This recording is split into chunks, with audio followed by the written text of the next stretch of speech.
I love that fucking. I love that song.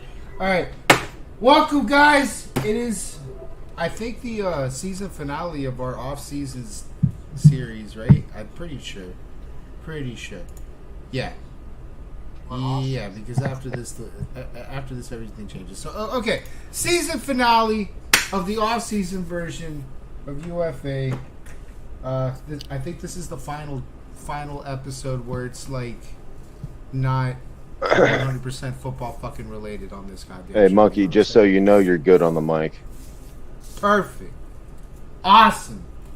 Straight. Yeah. See, I was worried about that because a certain former, well, soon to be former president was messing with my mic levels. Hey, Mr. President, how you doing today? And by the way, I sit on the stand and it get hot. I got that turn blonde in the sun, and the kids used to come up and reach in the pool and rub my leg down so it was straight, and then watch the hair come back up again. They look at it. So I learned about roaches. I learned about kids jumping on my lap, and I've loved kids jumping on my lap. I regret asking. All right. Why'd you have to say it like that, though? No, don't ask him to elaborate. Shit, just leave it alone. Just wait. We'll get. I asked you. What am I doing here? All right. So, before we get started on everything that we're going to get over today, we've got football news. We got a bunch of wrestling content.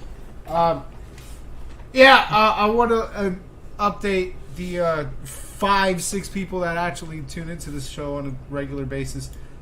We're going to be coming with a new schedule starting, when did I say? The 29th. So yeah, starting the 29th. So basically next week.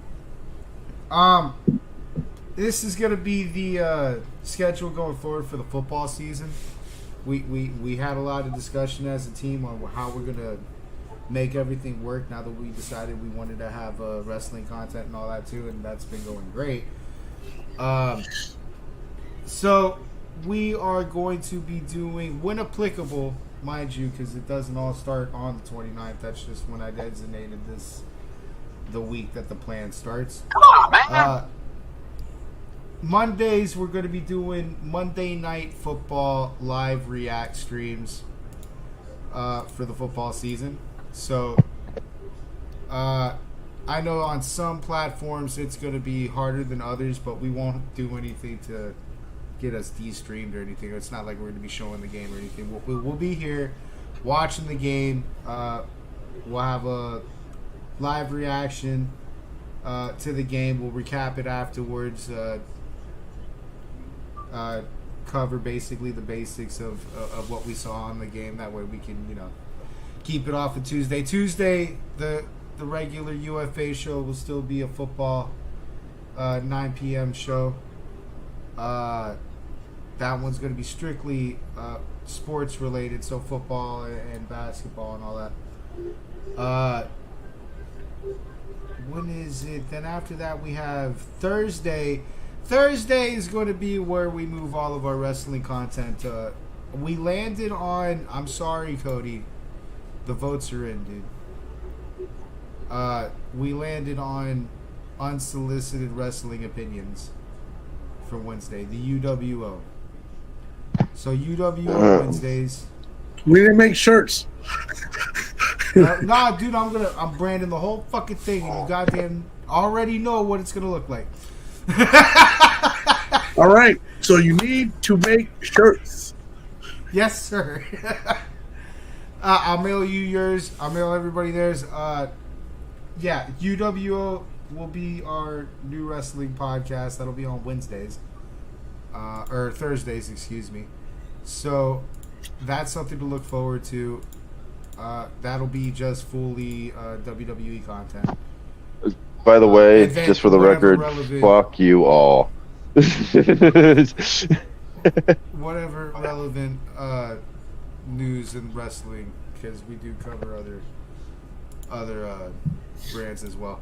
Anyway, so I see you, Steve, on Instagram. Miss you too, buddy.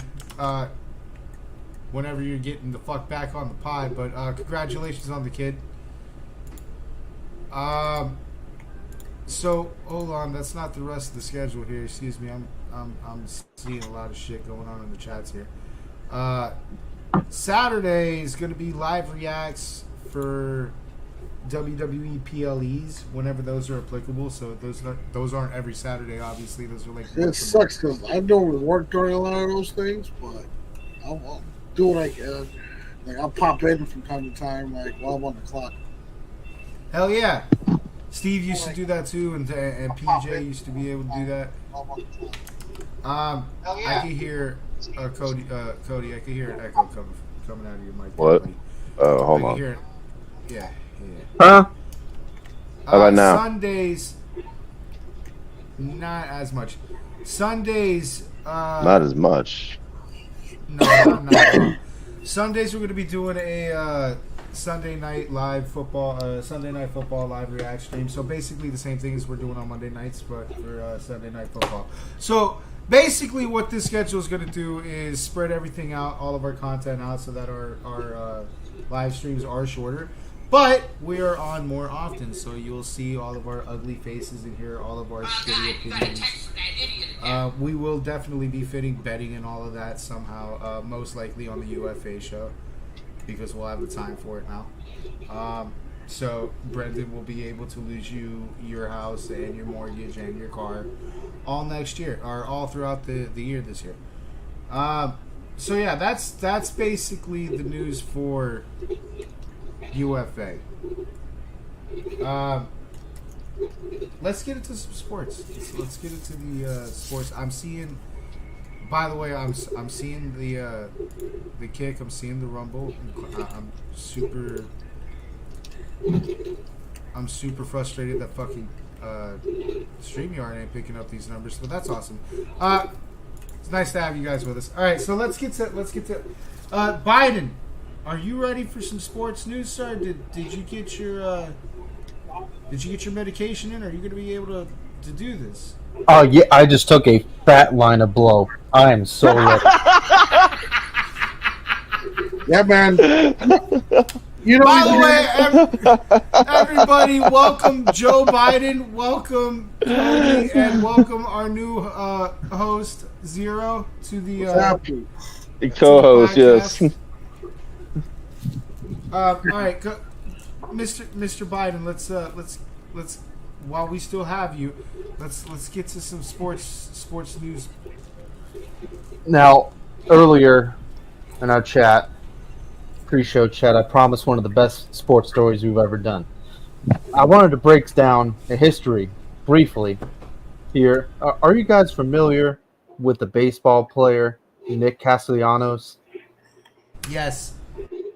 So yes, he struck again this weekend, and it's kind of a deep meme. So I wanted to compile a list here.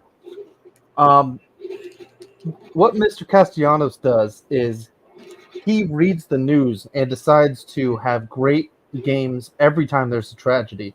And I thought this was only going on for a little bit, and I went on a nerdy deep dive here, and I have a great compilation of how deep this goes. So a young Nick Castellanos is playing single-A baseball in the minors. He hits his first professional home run on the day we killed Osama bin Laden. Shortly after... there's no fucking way that's real, bro. There's no fucking way that's real, bro. All right. Wait. Let him continue. It gets so much better. We're just starting. So eventually, Mr. Castellanos gets promoted to the MLB. Then we have the original horrible timing meme where a broadcaster uses a homophobic slur mid-broadcast during his apology, where basically he's getting fired. Have you guys seen this? Yes. Yeah, great video. He's basically losing his job, and he's like, "I'm sorry."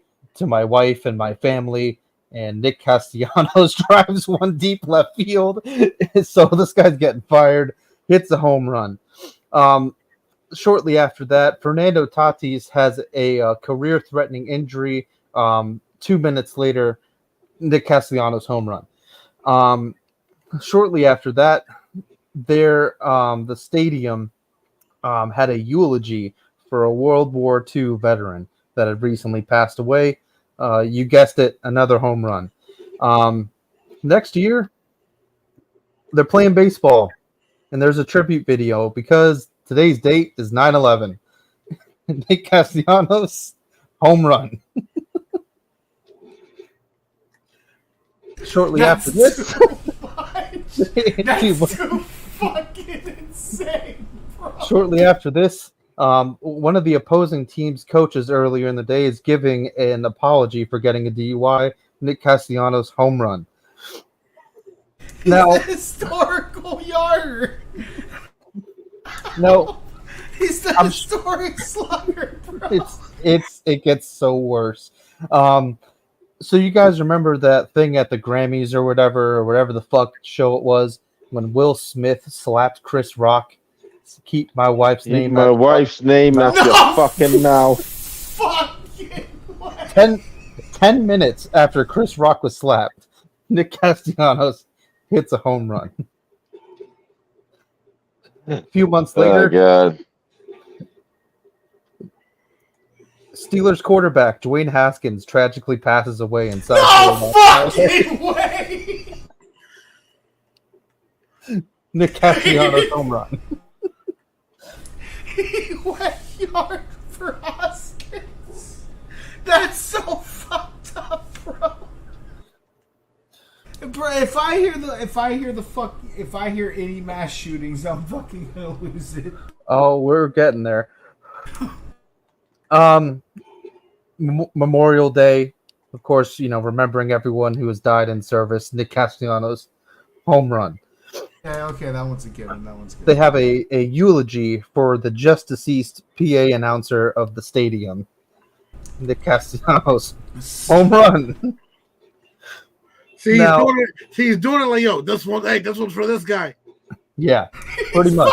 Literally, he's slugging dedication homers. Earlier in the day, tragically, his team's owner announces he has cancer. And Nick Castellanos home run. Oh my God. Legendary MLB broadcaster Vince Scully passes away. No, not Vince! God. Oh my God. And we're coming towards the end of the list, and he just gets better and better. Queen Elizabeth of England passes away. Fuck off! Fuck off! 1 hour after she dies, home run. So, do you guys remember a little while back that thing in Baltimore where the big ass boat crashed in the bridge and killed like 10 people? Yes, he fucking did not go yard for that. He did. Yo, stop this nonsense. Did he go yard for Ocean Gate? That's the next one on my list. Oh my fucking shit. God!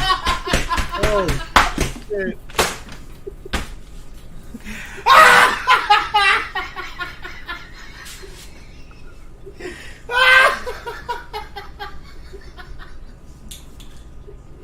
Yo, what's wrong? Every time there's a mass shooting or fucking an historical figure dying or anything, we're gonna be watching this guy from now on. Don't forget, it's also on the... Listen, you're gonna hear some shit happen. All right, something crazy is gonna happen in the next 2 weeks. We're all hopping our underdog. We're looking this guy up, and we're like, yo, higher. We're gonna make some breath, bro. Who's with it? I'm with it. Zero knows Yo, where I'm going. you know what I'm doing from now fucking on? If something crazy happens in the world, I'm finding Nick Castellanos and I'm putting $1,000 on a homer from him, like immediately.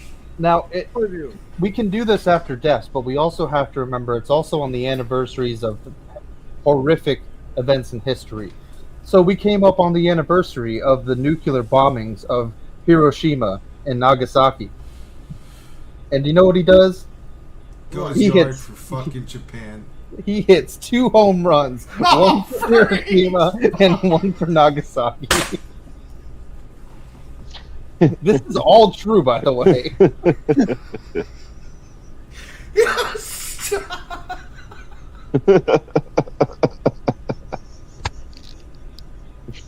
Stop it.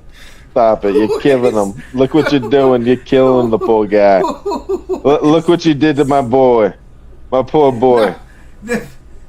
You don't understand. I know how the list ends, and the fact that it's this long is driving me insane. Yep, and so we'll wrap it up with the most recent ones. Former President Trump takes a bullet to the ear. Nick Castellanos home run. Joe Biden is very much alive, withdrawing from the race. 2 hours later, Nick Castellanos home run. Did he go homer for like Sandy Hook or the top shooting or any of those? No, he seems to avoid school shootings. Oh, okay. So keep that in mind. Joe Watkins make love to kids. Yeah. Me. Yeah, all right. He does it for the children. Good job, Nick. Weird stat. Holy fuck. Like, I knew this meme went deep, but I had no fucking clue. And luckily some guy on Reddit did my whole job for me. And he provided links and everything. It was very, very well researched. So I was like, I gotta fact check it. He's got video evidence of the homers. I'm looking this shit up later. Oh, fuck, dude. Alright. Anything? We have a lot. Let's keep it. All right. Let's keep it moving. Now, massive news in the association. Miami Heat fans raise the banner. Hell Miami yeah, baby! Heat have won the Summer League championship and have given Pat Riley more of an excuse to not do shit. So, AC, awesome, here we come! great stuff. Now, we'll get over into what the show is all about in a month. The Football League. A lot of shit happened today. Training camp started today. We have a lot of holdouts and contract news. One thing that kind of surprised me that came out is wide receiver Michael Gallup retired. He was only 28. Wait. I didn't even see that one. What? Yeah, he's out. When did he do that? Today. Yeah, but when? Like right After before 4? we went. Like right before we went live, I think. Holy fuck! Wow. Michael Gallup just got tired of being a third-string receiver. Now he spent one day at Raiders training camp and was like, "I'm good." I don't blame him. Did you see how happy Antonio Brown was to leave the Raiders? He's never been the same. No, honestly, after you reach that peak of happiness, I mean, was there more? He had beef with John Gruden, though. No, he had beef with the owner. Ah, He had beef with not Al Davis. Oh god, what's the fucking guy that looks like he belongs in the sandbox of the milk carton?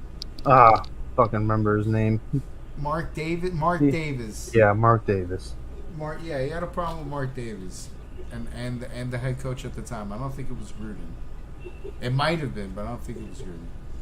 I think he has a problem with the world. He's got beef with everyone. If you look, go on his Twitter.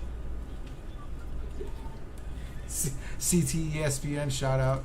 Yeah, shout out. My official source of news. Yeah, worldwide leader in sports. Honestly. All right. Also, right before we went live, Cowboys wide receiver C.D. Lamb is also holding out. Good for him. Get paid. Take your talents to South Beach. Right No, there, but- motherfuckers, for all the money. Yes. Dolphins fans will say that until we talk about Tua. Listen, all I'm going to say is this. We are not the Dallas Cowboys. Those fucks have money. Hold on. All right, I got to think for this. I should be putting up that argument. I shouldn't be putting up that argument at all. But you know what? They have all their escalators in their fucking stadiums, all right? That's true. That's true. They do. They are hosting a World Cup game soon, though. So you never know. You gotta watch out for these fucking soccer weirdos.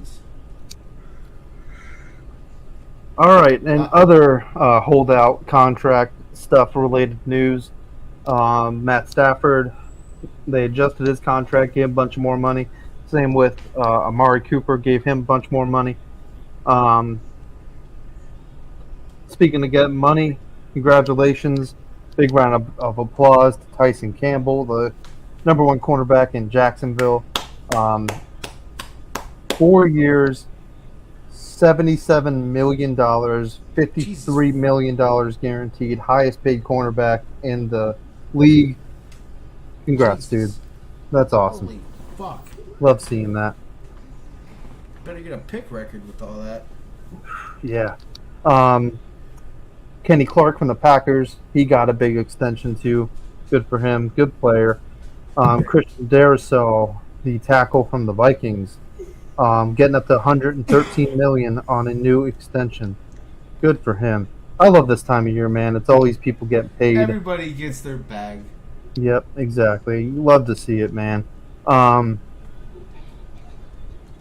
there's some people that want to get that bag, and they're not letting them. At least not yet. The Brandon Ayuk thing is still ongoing. I'm so fucking tired of covering this story every fucking What are week. you doing this time? It's just, now he's showing up to training camp. He can't do this shit right. Yeah, he requested a trade on the 16th, and then after that he reported to training camp today. So I don't know what the fuck he's doing. And by the way, John Lynch came out and said they fully intend on keeping him. Yeah. So Yeah, of course. He gonna bust. He gonna bust. He gonna get AB on speed dial. Like, hey, listen. he wants to get paid $25 million a year. Is around that number? What he's shooting for? I think he's getting paid 14. Yeah, he's getting paid 14.12 now, and he wants to get paid $25 million. I don't see that happening. And it sucks for him because I read a story that around the draft, 5 teams offered a trade and a contract for him, all over $25 million. The 49ers just didn't like the amount of picks, which I get it, but it's like, dude, no one's going to give you a first-round pick and fucking pay the guy. Shit's not happening. Up in New Jersey, Hassan Reddick is holding out. Favorite story of the offseason so far. Love this one. Their big off-season signing. Fuck you. Pay me. First Aaron Rodgers, now this shit. One guy doesn't want to come to training camp because he's sitting in Egypt. The other guy doesn't want to come to training camp because he wants more money. Love it. Love it. What's your deets on that? I have deets on this too, but where are you going with it? I mean, he also held out a mini camp, so he basically just hasn't been there at all, ever. That's really all I read into it about. I just was too busy laughing to really kind of. Yeah, he skipped all the off-season workouts. He skipped. He's holding out a training camp. He wants a contract adjustment. Jets have traded a third-round 2026 pick for this guy, which could become a second-round pick. So that's funny. And he hasn't walked in the door since he got traded, is what I'm understanding. He's in the final year of a $14.5 million contract. So I guess he doesn't like the shade of green he's in. I don't like it either. This is the funniest thing I've ever seen in my life, bro. These guys, what I said last year, and I said it the year beforehand on this show, that nothing good happens to the Jets. It may look like it on paper that something good may have happened to the Jets, but it's a finesse. It's a trick. It's a visual fucking gag. Nothing happens that is positive for the city of New Jersey. Not happening. There's too much fuckery. They don't deserve it. Those guys are going to live in fucking oblivion forever. All right? That's it. Fuck the Jets. All right? Joe Namath sold his soul to Satan. This is the repercussions of that. You guys get to watch Aaron Rodgers blow the other fucking Achilles this year. And Hassan Reddick sitting there fucking, nah, pay me more. Like, dude, I love watching this misery. Fuck the Jets. Fucking whole dumpster fire, that whole team. Speaking of bad things in New Jersey, if you guys haven't been watching, they're doing a off-season Hard Knocks of the New York Football Giants. I've been watching this and I know Giants fans. And this is not going well at all. So basically, the last 3 episodes have been all about the Giants really spending a lot of time researching the top 3 or 4 quarterbacks in the draft this year. So you got to see a bunch of like the draft interviews with the quarterbacks, and it was pretty cool. You got to see all the the top 2 quarterback or 2 and 3, Jay Daniels and Drake May, did like a whiteboard session with them and all that shit. So that was cool to see.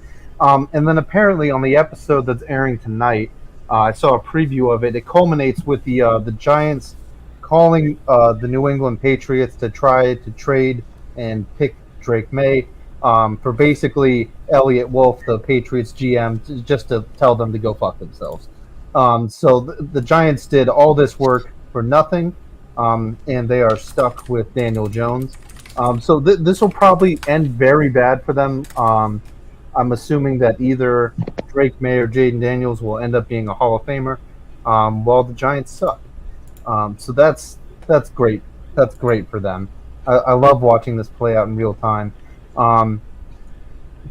Speaking of misery, there was a report that the Vikings told Kirk Cousins that they wanted to draft a quarterback in the first round and keep Kirk Cousins as the starter for 2024 and beyond. So that's why he left the Vikings. And if you guys don't remember, he signed with Atlanta this offseason, who then drafted Michael Penix in the first round. So congrats, buddy. You played yourself. So now basically he's in the same exact situation that he would have been in, except now he does not have Justin Jefferson.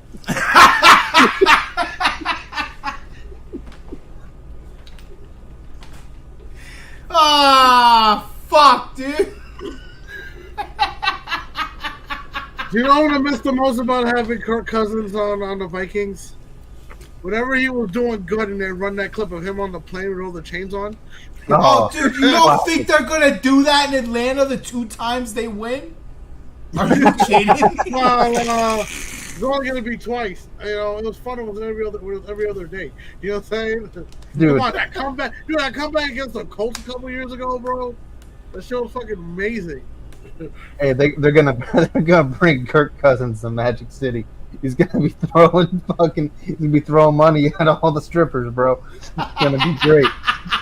Hey, listen, Kirk Cousins is a God-fearing Christian, okay? He did blessing the stripper, all right? Let's get it right. Let's get it right. All right. In Atlanta, he is gonna donating. be Kirk Cousins. He is donating to college funds of needy children. Okay, he is not giving money to strippers. At least man, like hanging out with their mothers for like late night prayer sessions. Of course, you know. That's what the tax man's gonna say. Hey, well, man, that's what I put like on my Now LinkedIn, that I did a lot of philanthropy. Now in my what you early know days. is what you can prove. All right, and a tax man is proof enough for me. All right, I fucking love Kirk Cousins, bro. We're kidding, IRS. Get off the channel. Anyway, okay. Any other news on your end? Because I got. Yeah. We'll move to Monkey's team here. Oh man. After he gets to gloat and laugh about everything. So the Miami Dolphins pass rusher Shaq Barrett decided to call it a day. Very understandable. If you guys don't remember, he had like a lot of tragedy with his family last year. Wants to spend more time with his family. Totally understandable. Congrats on a good career. So basically what had happened is that they did all these things to try to change the defense, and now they're just going to bring back Emmanuel Ogbah. So that's the plan. Run it back, basically. The plan is to run it back.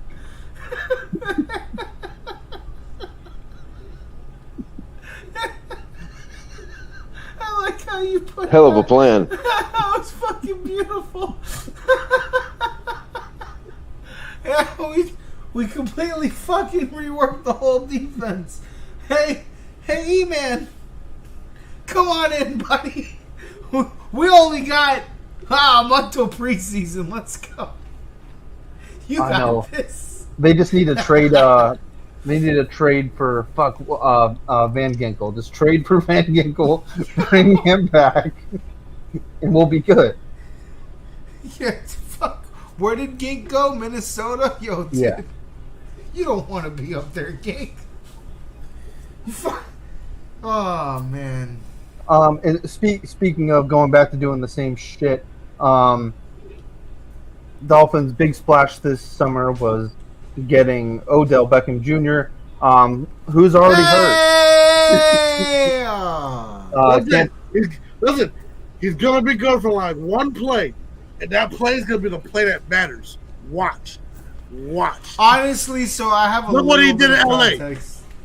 He had one good play, scored that touchdown, set the tone, they won the Super Bowl. And then tore his ACL. I try to hear shit else. And then tore his ACL, I think, on that play. Yeah, he did. So but they won, though. So it was worth. It was worth. True. There is context a little bit to this move. It's not that he's hurt from anything that he's done recently. No, he's hurt. He Not is fucking hurt. He is hurt. But it's not from anything that he's done recently. It's basically easing him back into action. They're putting him on the fucking PUP list. You know, it's basically as a fucking formality. He's gonna be all right. But they're easing him back into football activity. He did have that fucking ACL tear, at the end of the season. So, Wrapping things up. I'm sorry, Miami. Yep. Sorry, guys. I think we're still in the hopium portion of the off-season, though. Listen, we're Dolphins fans. We swim in hopium, all right? Yeah. So the hopium is still going strong for about another. Did you 2 say months. opium? No, hopium. And then we'll get to week 8, and then the copium, and then week 13. The denialium. Yeah. One last thing I had is that it's happening, whether the players like it or not. The NFL and the NFLPA are talking about next year or the year after expanding to an 18-game season. So it's going to happen. Hell yeah, baby! Fuck yeah. Making that record even harder to break. Yeah! Love it! That's right, 72, baby! Break out fucking 70 more years of champagne. Ain't nobody happier for a long season than a Dolphins fan. That's all we got to go on these days, right? Well, the cheerleaders are pretty good too. But yeah, all right, 18-game season. So, how does that logistically work? Are we just saying fuck the preseason? Are we going to move the preseason earlier? Yeah, from what I've heard, that what they're negotiating is probably 1 or 2 preseason games. The thing that's they're really negotiating over is, and I support this, is giving each team 2 bye weeks, which makes sense. Okay. It's a really long season, anyways. I like the 2 bye weeks. I mean, of course, it means there's a little less games on certain days, but like, let's be real. Even with the 2 bye weeks, we're still getting at least 5 games on a Sunday. Hell yeah. I'm still all right. I'm about it. 2 bye weeks. I'm about that. Is it going to be 2 weeks of preseason, 3 weeks of preseason? It sounds like they're trying to get 1 or 2 weeks of preseason. Okay. Is that it for football news? That's all I had, unless you. No, that's all I had too. My shit stopped at Emmanuel Agba, so you had more than I did. Matter of factly, we do have. Do you have anything on the Canelo Alvarez fight? No, I don't give a fuck. Okay, so that's in the process of finalizing. It's planned for September 14th at the T-Mobile Arena. Alvarez is the current undisputed champion. He's got 39 KOs. I didn't even fucking know that. So he's 61-2 39? 39 KOs in that record. Damn. How long has he been around? He's been around for. Oh, that's a good fucking question. I can tell you that. Hold on. He's been around since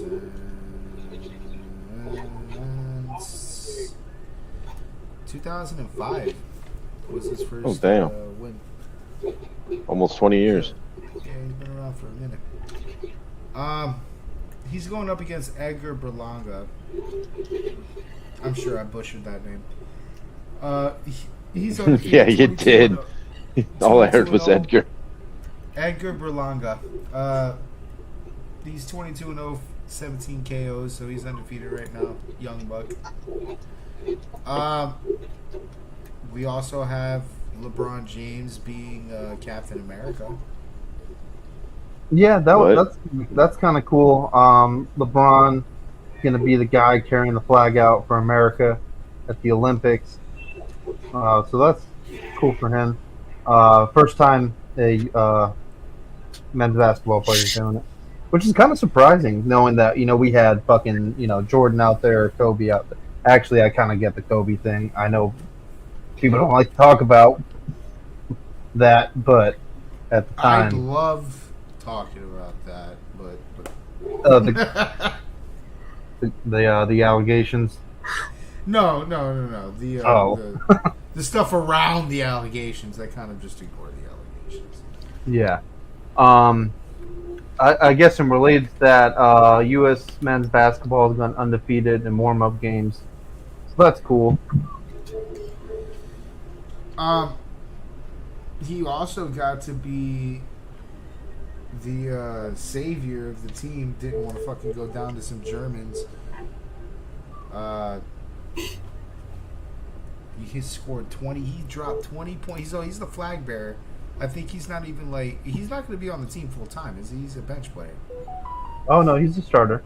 No, he's a starter. Okay, so he dropped 20 with 6 rebounds and 4 assists, and 8 of those points came in the fourth quarter.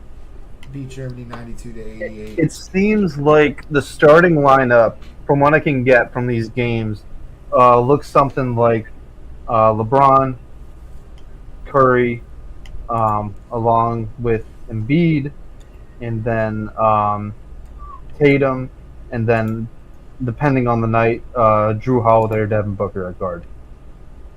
Pretty solid team, man. I mean, considering when you got fucking Kevin Durant and Bam Adebayo coming off the bench, that's crazy. When did the Olympics start? A couple weeks. Okay. Was this our last pregame, or do we have? Yes, that was the last of the preseason. So I think there's 2 weeks off, and then the Olympics start. All right, so a lot going on. Gotta set up our fantasy drafts. Our fantasy drafts are gonna be coming up soon. Almost deaf. Dude, those are gonna be fun. We're definitely going live for the fantasy drafts. At least one of them, if not both of them, but at least one of them will go live for it. All right, let's get into get into some SmackDown. Yep. Oh, a lot of fucking sports shit going on, dude. Where my insight can end, but I'll watch wrestling this week. Yeah, I missed everything this week. I saw a couple highlights though. Hey, I'll give it a buck. It's all right. That's what I'm here for. I agree. Well, Cody's here too. He got to see the programs, but I got the review down, so it's all right. I got you guys covered. First off, I just want to say SmackDown sucked this week, and you can't tell me otherwise. No way.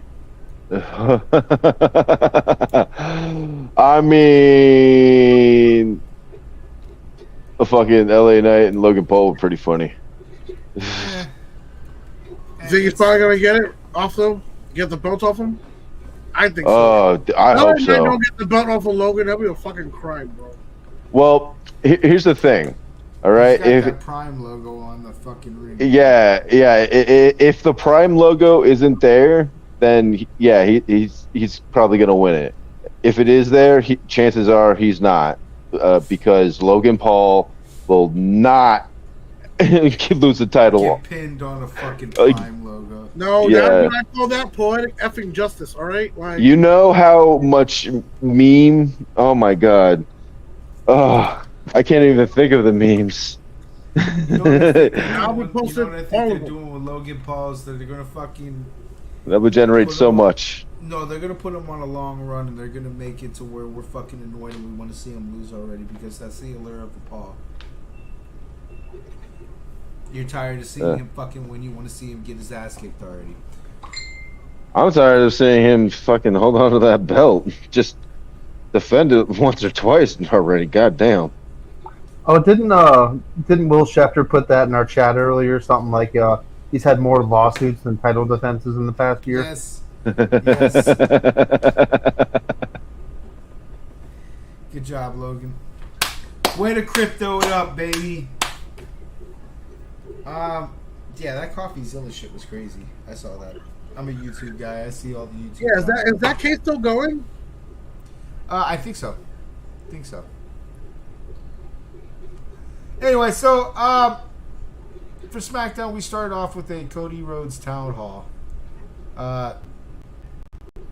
We're gonna make note that Terrence Crawford, the boxer Terrence Crawford, is in the audience as he's coming up to the ramp. As Cody's coming up to the ramp, anyway. Cody expresses guilt after what happened to Randy Orton last week, thanks to the Bloodline. After speaking finally of Randy, he directs his attention to Solo and goes through recent history while addressing him. A-Town Down Under interrupts the monologue as Theory accuses Cody Rhodes of being the reason they were assaulted by the Bloodline last week. Cody redirects the blame to Grayson Waller. Waller tells Cody that everything that happened last night happened because of Cody, and Cody attacked him while they entered the ring. Grayson and Theory throw Cody out of the ring. Terrence Crawford gives Cody his chair, and Cody uses that chair to dispatch A-Town Down Under, and the segment ends. We get a look at Carmelo Hayes getting a fade backstage.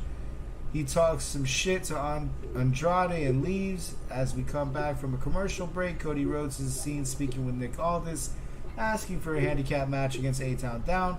However, Aldis tells Cody he will only have the match if he can find a partner. and he has the end of the night to do. He has till the end of the night to do so. So, right here, I'm thinking what everybody else might be thinking. You know?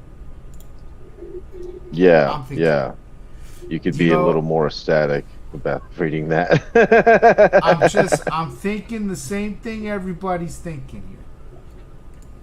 It might be, but no one said it. No one said any names, so we're left to wonder. We're left to wonder, Cody.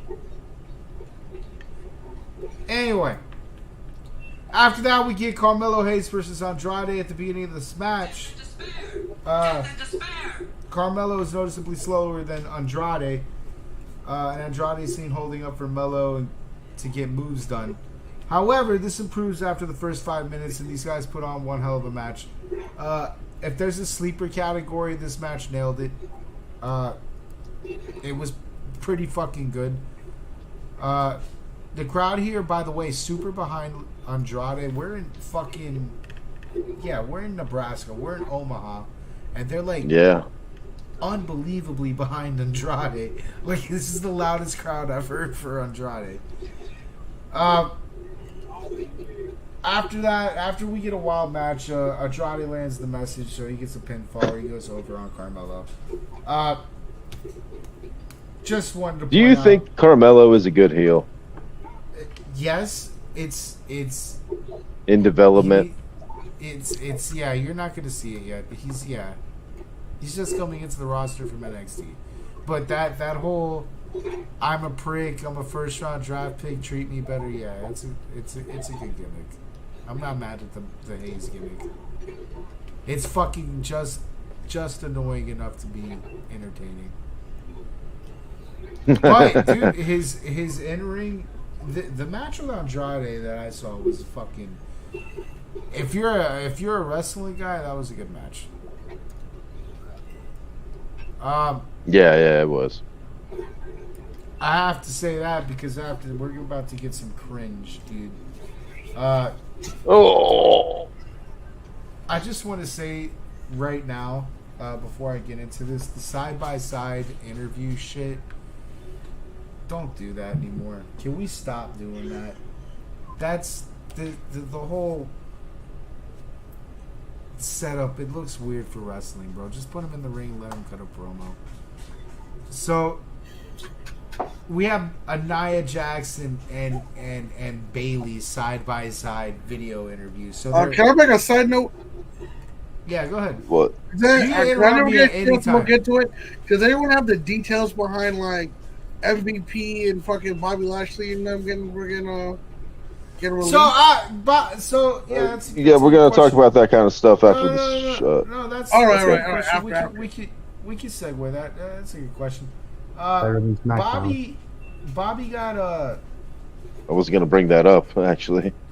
Bobby's getting his contract expired soon. I think it expires like this week, if I'm not mistaken. It already expired, I think. All right. So and he's still injured too. They're not renewing him. They removed him from the WWE roster. It looks like he's going to AEW. Is the rumors that I'm hearing? Bobby? No. Yeah. No. The rumor. I'm pretty sure Will Schefter even reported in our chat that he was going to go and reunite the Hurt Business.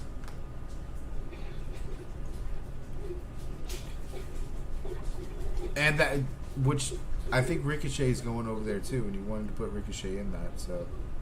Wait, why is Ricochet going over there? What? I think Ricochet is going over to AEW too. Pretty sure that's a done deal. Well, just a saying. We're losing all our guys. Nah, bro, we're losing the fucking. Bro. What were we doing with Ricochet? We were watching him just fucking fly around like a maniac. That's what we were doing. We weren't doing. You know what? I enjoyed watching him fly around like a maniac. That was his thing. I understand that, but we weren't doing shit with him in the WWE. He wasn't. I mean, he had a little tag team with friggin' Strowman and shit. That was kind of cool. He made a good Intercontinental Champion until Gunther destroyed him. But it's Gunther. That's what Gunther does. Yeah. Anyways, back to the SmackDown. So we get Nia Jax and Bayley side-by-side interview. They're in two different locations. We have in the cringiest promo that you're going to ever see, bad acting, flub lines, and poorly written and executed dialogue, Bayley uses this promo to bitch about Nia Jax hurting her in 2019 by being a big, clumsy, stupid bitch. If there was any doubt, by the way, that Bayley was a Hispanic, that shit has been put completely to fucking rest because son. That's a no. I disagree. Because everybody's seen that booty. That's more than a booty. That's what I'm saying. She's definitely Hispanic, bro. She's definitely Hispanic. Any doubts? Well, look it up. Look it up right now. Any doubts to that put to rest. You don't have to look it up. I can tell you from experience. I'm married to an Hispanic. I've been around Hispanic. You're married. I live in fucking Miami. I'll tell you that. I'm fucking Cuban. Only a Hispanic woman would bring up something from 5 fucking years ago to hit you with. All right, I'm just saying. All right, 2019, Bayley, and bitching about that. Like, if I was. Oh yeah. She's Spanish. Yeah, she's Spanish. Her last name is Martinez. Yeah, thank you. That's all I'm saying. So Nia tells Bayley she will enjoy taking the title off of her. Bayley says she won't. Then Nia ends the convo with a horribly timed and cringe-inducing "Is this done yet?" before ripping her microphone off and leaving. This is a fucking complete L segment. I hated this shit. It was not natural looking. It's just stupid. This isn't even good for you. I don't even like when UFC fighters do this shit. This is good for sports debate. Like, this isn't good for fucking wrestling promos. Like, bro, her name is Pamela. How do you get Bayley from Pamela? And bro, this isn't the only time I don't know if you guys remember, but there was a promo between Roman Reigns did this, I think, against Seth Rollins, but also Seth Rollins and Matt Riddle had a fucking promo that looked like this, and it looked awkward as fuck. Like, these promos suck. I don't like these promos. Bad L segment, completely L segment. After that, we get Bianca Belair versus Chelsea Green. A quick backstage segment gives you some context about this match and how it was created. Bianca and Jay were looking to speak to Nick Aldis. However, Chelsea and Piper were already waiting there, and this turns into an argument on who will see Nick first. Bianca challenges Chelsea to settle the dispute. It's a very short match. Bianca rolled up Chelsea. Alba Fire and Isla Dawn interrupt Bianca's celebration from the big screen to let Bianca and Jade know that they're aware that they're being sought after, and next week they'll be able to find them. However, as for a rematch, Isla Dawn only offers a "we'll see" to Jade and Bianca. So, they're just being Scottish harlots. Is it me or is... I've decided I like Isla Dawn. Is it me or is Bianca's ass getting fatter every time I see it? Well, I mean, I'm just going to take your. I'm going to take your professional opinion on that, Cody. I mean, she's just wearing tighter clothes, I guess. It could be. I've decided Isla Dawn. I'm sold on. It took me a little while to get over the laugh. I've gotten over the laugh. I'm good with it now. Plus, she's sitting on SmackDown, and I'm clinging on to like fucking whatever I can cling on to with this goddamn show. After that, we get LA Knight and Logan Paul contract signing. All this is in the ring. Beckons both Knight and Paul to the ring, so that they can sign the contract for the U.S. title match and make it official for SummerSlam. Logan grabs the mic and starts this off by asking Omaha why he should give a hillbilly Aladdin, Sons of Anarchy, extra-looking Larry the Lobster dude a title shot. I had to type that shit verbatim because I was like, God damn. See, now, that's why I thought it was funny. I was like, God damn. I fucking rewinded that back. I was like, I've been watching these reviews on like 2X. I think Knight and Paul are good for comedy. What the fuck? Knight after that reminds edgelord Logan Paul that every time he's seen him in competition that he's won. Logan interrupts Knight's history lesson before it gets too boring and reminds Knight that Paul doesn't need this match. He's just too cool to be wasting time with a gym bro with a spray tan pretending to be The Rock. That dude, Logan Paul, by the way, this was a fucking W promo for him. Yeah. Knight calls Logan a bitch and says his brother has more balls than him, which gets Logan to sign the contract and draw Knight a map of where he can stick his championship aspirations. This devolves into a bit of fighting, but Logan escapes a BFT attempt and leaves the ring. Like I said, promo for Logan Paul. After the segment, as the next match is getting underway, there's a continuation with LA Knight this season in the back area, shit-talking and a shit-talking altercation with Santos Escobar. This is going to turn into a scheduled match. I'm going to go ahead and assume that's going to be for like next week or something. Again, super glad Logan Paul was a part of this show because not much before him. But afterwards, we finally get a little bit of excitement. It's the last two segments, so of course.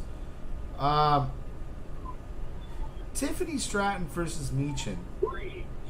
I don't know if you guys saw the notes or the pictures of the notes, but Tiffany Stratton's outfit for SmackDown, awesome, right? Awesome. Yeah, that little video was good too. It had a great song actually. It was catchy. Amazing. Anyway, sorry, I could say awesome 1,000 times. Yes, you love Tiffany. Really fun match. Tiffany keeping up with Meechin, by the way, sight to see.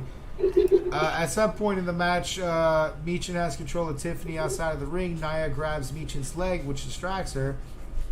Tiffany recovers and looks to take some control of the match. However, like 10 seconds later, Bayley is seen hopping from the crowd barricade. She attacks Nia Jax with Tiffany's briefcase and dispatches her over the barricade before destroying Tiffany's briefcase in front of a fully distracted Stratton.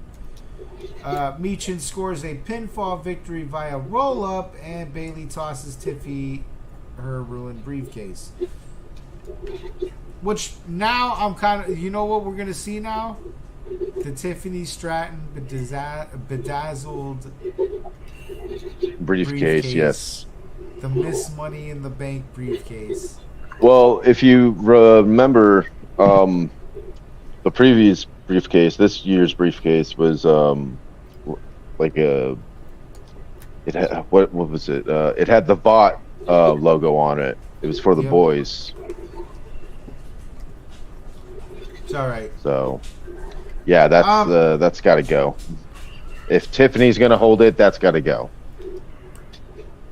Before we get to the main event, there's a quick segment from the Bloodline locker room or cave or wherever the fuck they're cutting these promos from. It's basically a warning to anyone that they will fucking destroy whoever's Cody's tag team partner. So let's get to finding out who's Cody's tag team partner. As Cody Rhodes heads to the ring, he meets up with Kevin Owens, who will be his tag team partner for the evening. Who could have guessed? This is pretty predictable and a huge missed opportunity for Joe Hendry. It's fucked up. Oh. Just saying, dude. Could have been Joe. Could have been Joe, and things might have been different. The match itself is actually a lot more fun than I thought it was going to be, probably because I just hate A-Town down. But this is one of their better matches. There's spots in the bout that are obviously to put Grayson over and make him seem legitimate. And I ain't biting, but I appreciate the effort. Anyway, after a decent battle, Cody hits a Cody Cutter on Theory. KO stuns Waller. And we get a Crossroads on Theory for a pinfall. So Cody and KO win the match. The celebrations crash by the Bloodline. A brawl ensues. It looks as Solo's about to eat a table. Jacob Fatu saves him. Then he decimates basically fucking everybody. Cody's held down by the Bloodline to make him watch as Jacob Fatu kills KO in the corner of the ring with multiple ass slams to his face, which is a fucked up way to kill a person. I'm just going to say that. Oh, yeah. First off, it's not even Rikishi's ass. There's like no pillow.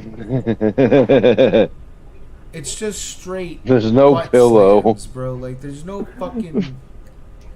There's no cushion there. Like he's just getting fucking killed by this behemoth. After this, Bloodline put Cody through a table and put a steel chair over Kevin Owens' neck before ramming him into a steel post. So the night ends with Bloodline saluting over a bunch of dead bodies. I think this is the third fucking time that I've told you this main event for SmackDown. If I'm not mistaken. This is like the third time where we've seen Cody Rhodes have made to watch somebody fucking die in front of him. So we're really trying to turn this guy into a whole man. I better. So left to speculation. There's a couple of things here I wanted to save till the end. Jimmy Uso is cleared to come back. Oh, I didn't know that. Quote unquote. Those are those fake WWE kayfabe articles that get written.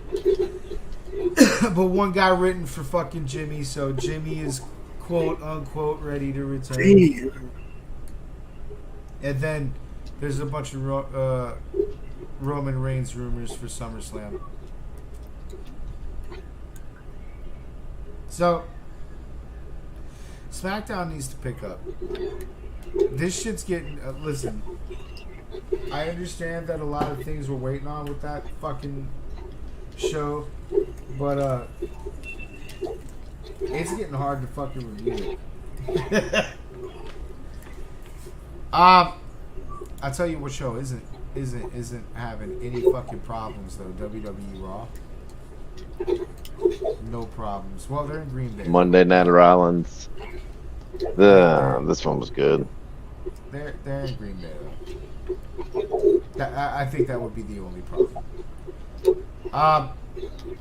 Raw begins with a Nazi town hall. Sorry about that, guys. After reflecting on what he said last week, Gunther doubles down and says he meant everything he said and calls Priest and everyone in the stadium a bum. Keep in mind they are in Wisconsin. Gunther goes on a tirade about prestige and restoring glory to the title. He also talks some shit on the Judgment Day as a whole, calling them all street trash. The Nazi ends this by asking once more for Priest to relinquish his title to Gunther. Priest comes out with a microphone and appears as if he's going to say something, but instead just takes a very American stance on Nazi politics and punches Gunther right in the mouth. A brawl ensues after that, and security futilely tries to separate the two. Priest is seen getting the better of Gunther in the exchanges. A commercial break interrupts this, and we get back to Gunther and Priest continuing their brawl in the parking lot before staff eventually breaks them up. W promo. W promo. I'm not super invested in Gunther and Priest. Who do we think's winning that one? Gunther. Honestly, I don't know. I think Gunther has the chance to beat his ass, but I'm pretty sure he's gonna. Well, okay, so Wait. Let me finish this thought. Gunther, like, if they go ahead first match, I guarantee Gunther's gonna beat that ass, but Priest is gonna win because he's gonna have backup from freaking Judgment Day, but he's gonna get mad about it. this is the thing. Yes. But Priest retains too. if Rhea takes the women's championship and then Priest, what? Might as well retain. So they can have all the belts. Go back to where they were before Rhea Yeah. had her injury. Yeah. Just collect all the titles like they were. And probably gonna try to make Dominic fucking Intercontinental Champion, but that's just a fantasy gimmick. Alright. This match was god. This was the first match of the night, guys. Ilya Dragunov versus Braun Breaker. This was the best match. First match of the night. Picked up like a nuke. I know I've said this repeatedly every week, and I don't care because I would say it repeatedly every week. We're seeing this match pretty fucking often. I don't give a fuck. Book it all the time. Ilya Dragunov and Braun Breaker is a fucking instant classic every fucking time. Brutal fucking fight this time around. I love how none of the spots are ever the same, and we've seen these guys like 3 times in the span of a month. I don't know whoever came up with the spot that saw Braun Breaker suplexing Ilya belly first into a fucking turnbuckle, but they're a masochist, and that's fucking, I love that shit. Anyway, so seems like after a long war, Ilya's going to have he's got everything in the bag. He fits in an H-bomb and one of his offensive flurries on Braun. Braun tries to roll out of the ring, but Ilya puts him over his shoulders and suplexes him onto the apron. However, when Ilya goes for a second H-bomb, he's speared in midair, and Ilya slams into the side of the ring in result. Which, by the way, no, he wasn't. He did not even fucking touch the side of the ring, but, don't tell Michael Cole, I guess. Ilya's not able to continue due to this, so the match is called for Braun Breaker in form of TKO. Braun laughs about it, poses over Ilya's dead body, and then walks to the back as the new #1 contender to Sami Zayn's title. And he's looking to fuck some more people up. The dog's barking in fucking Wisconsin. After that, Judgment Day in the locker room. We're going to see this a lot this week. Rhea Ripley interrupting the locker room gaming session to reestablish mission statements. Priest is handling his shit. Rhea is handling her shit. They already have the world titles, so it shouldn't be long before Judgment Day has all the gold again. This sounds great to everyone, but Dom expresses a little bit of concerns to Rhea about social media interactions between her and Jey Uso. Regarding Jey having Rhea's number, Rhea answers these questions by simply telling Dom, "These are jokes and certainly don't go to the level that Liv and him went on social media, so let's not go there, champ, okay?" Finn comes up with a great idea about all this and says Dom should take care of Jey.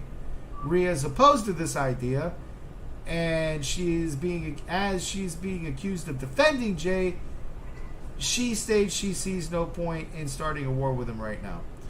Rhea implores Dom into using his brain, which I think is how they get into these situations anyway, so I don't know why we're asking Dominic to use his brain. Like, honestly, that was... She had to have said that out of reflection. There's no way... On what basis do you make that statement? Like, what has Dom done using his brain that turned out okay? Nothing. Zero. Oh, noted. Everything good that happened to Dom by accident. Not because he was using his brain. So, probably not good advice to tell him to use his brain. Anyway, so Finn tells Dom that he knows what he has to do, and that's how this segment ends. Don't worry, we're going to see them again soon. It's going to be fun. God, okay. There is shit that we don't have to care about, but here we are. We have to not care about it. Lyra Valkyria versus Sonya Deville. Before the match, there's a quick shot backstage of the former Alpha Academy members and Xavier Woods tearing into some birthday cake before their match tonight. This is a really decent... it's really been a decent while since I've personally seen Sonya Deville in a full singles competition. So that's kind of cool. I think the last one she had was kind of short. She has some kinks to work out, though, but not very obvious lost steps here. There is a kind of botch where Lyra's looking to do a side powerbomb on Sonya, but Sonya's grabbing her hip. So she can't lift and do the whole flip thing. You can clearly hear Lyra shouting for her to let go. Like, that's 100% picked up in every fucking microphone. So, but other than that, match goes smoothly. Eventually, Zoe and Shayna interfere in the match, but the Raver girls are quick to answer that. However, Shayna and Zoe dispatch them, and Lyra tries to dive through the ropes halfway to take a shot at Zoe. However, this allows Sonya to pull her back in for a devil's advocate and a pinfall. So, yay, Sonya wins. No one liked that. I hate this whole fucking feud's stupid. I don't fucking like it. There's no... It's so fucking boring. Like, every time I see Sonya, Shayna, or fucking Zoe, I immediately go and start checking my phone messages, dude. Well, Like, I'm glad Hulu skips those matches. Skips all of Zoe's matches. Like, Hulu cuts of the... How can you be so fucking boring with such a cool goddamn entrance music theme? Fuck! Fuck. Sorry. It's triggering. Anyway, so we had a new VHS tape. It's there you are. It's a Nikki Cross tape. Hold on, I got it for you. Hold up.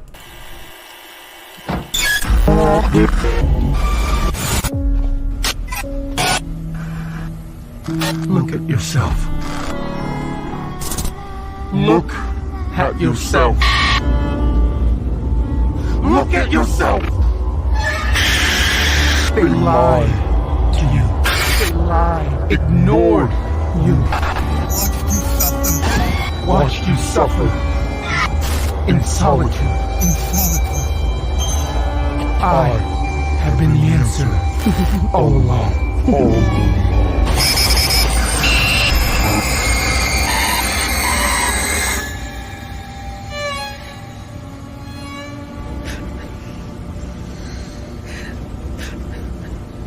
Look at yourself.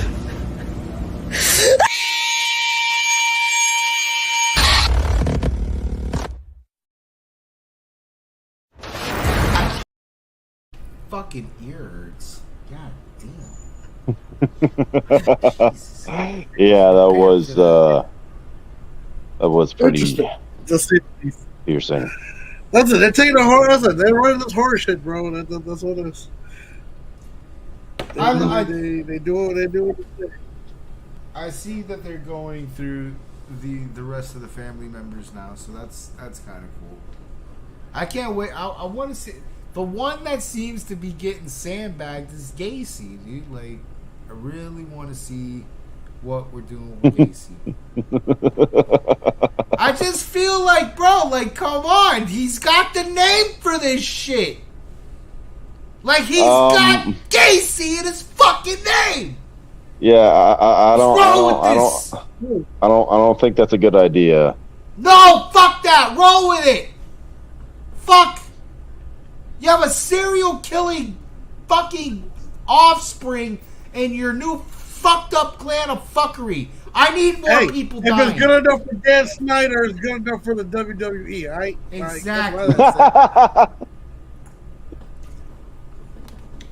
Oh, God. You want to see some fucked up shit, wait for Pogo the Clown. That's all I'm saying. He's coming. Oh, Jesus fuck. Alright. Yeah. I just love the way they built up for that particular character, though.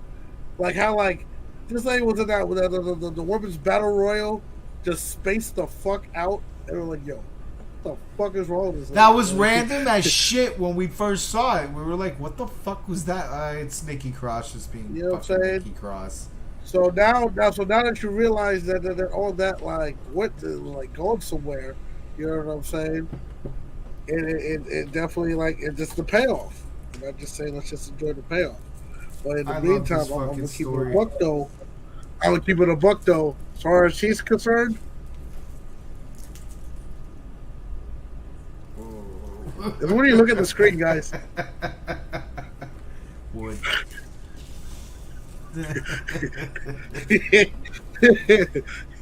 It's the slip. They've been like, "Yo, I heard you went home with that crazy looking chick. What happened?" Yeah, bro.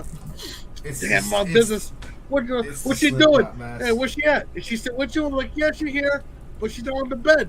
Nah, bro, she's sleeping up there, just pointing to the ceiling, like, yeah, she is right in the corner, right there. Hold on, guys. I got a business call. You're gonna wake up missing a fucking kidney. Being like, I did it. I mean, all right. So after that, dude, this was an awesome segment. We get CM Punk Town Hall. A lot of shit went down in this one, so bear with me. CM Punk comes to the ring, announces that he is cleared and he wants to fight, and he wants to fight right now. So he beckons Drew McIntyre to the ring while he tapes his hands up. Drew comes down to the ring and tells Punk there's absolutely nothing from stopping him from getting into that ring and whooping CM Punk's ass. He just doesn't want to. Punk says, well, I do, and charges McIntyre, but is prevented by staff from making contact with him. Drew tells Punk to chill. The match at SummerSlam between the two is bigger than Green Bay, which, given the Packers lately, is probably not wrong.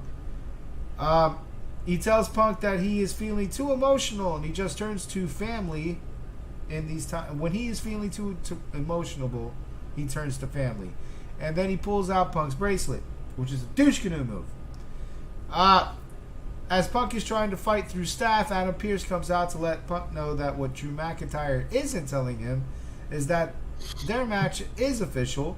Punk is cleared. Drew is reinstated. However, there is a no contact stipulation placed on both of them leading up to the match that prevents either of them from attacking one another. If they violate this stipulation, the match is called off and the violator is suspended. Adam tells everyone he has too many problems going on, one of which is a referee problem. And then at this moment, Seth Rollins comes out and heads to the ring, letting both Drew and Punk know that the reckless war that they have been waging has the referees too scared to get in between them. And this has created a problem that Seth Rollins intends on solving by becoming the special guest referee of the match at SummerSlam. And both Punk and Drew hate this. So, we're going to get the most properly dressed special guest referee we have ever seen at SummerSlam. What the fuck is that referee? If Seth Rollins don't come out with some crazy looking frilled up jacket for a referee shirt, I'm going to be mad. It's going to be a missed opportunity. Your mic's off. Still off. Welcome back, Cody. Yes, I had to take care of some business. Later, bro. We just got back to Seth Rollins being a special guest referee. Silence! All right. Did you finish? Yeah. We're at the end of that. Oh, come on. Oh, come on. So I wanted to do something special. Fuck.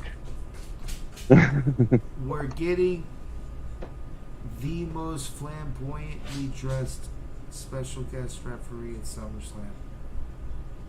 Oh, yes. Yo, bro, I hope he comes out in, like, not a regular ref shirt, all right? That's I hope what I just said. Yeah, I hope he comes out in some fucking tricked out, weird ass. Fucked up. Yeah, Glittery. he probably is. He probably is, and if he doesn't, then I'm gonna just write an angry letter. Yeah, I'm emailing. Sending him an angry email. After that, we get another Judgment Day back area. The Judgment Day are in search of Jey Uso and decide to split up to find him like they're in the Scooby-Doo. In the split, Dom runs into Liv Morgan. Dom tries resisting speaking to Liv, stating things are great with him and Rhea. Liv is in complete denial of Dom wanting to be with her, telling him that's the spirit. Finn reunites with Dom and Liv takes her leave. Finn what the fuck's Dom, and they continue searching for Jey Uso. After that, we get Xavier Woods and the Alpha Academy versus Final Testament, and a fuckload went on in this segment, so bear with me. Yeah, a lot. It was a good match, actually. Yeah, well, yeah, the match was fucking awesome, but the whole fucking segment's like, this was like almost an hour's worth of time. Before the match, there's a backstage interview with Sami Zayn where he is asked if he is worried about Braun Breaker now that he is the number one contender. Sami says worried isn't the word he would use, but he does take him very seriously. He also says for Braun's sake, he hopes that he also takes Sami very seriously as well. The interview is cut short as a commotion is heard around the corner, and it is revealed that to be Jey Uso being jumped by JD and Carlito. Sami breaks this up.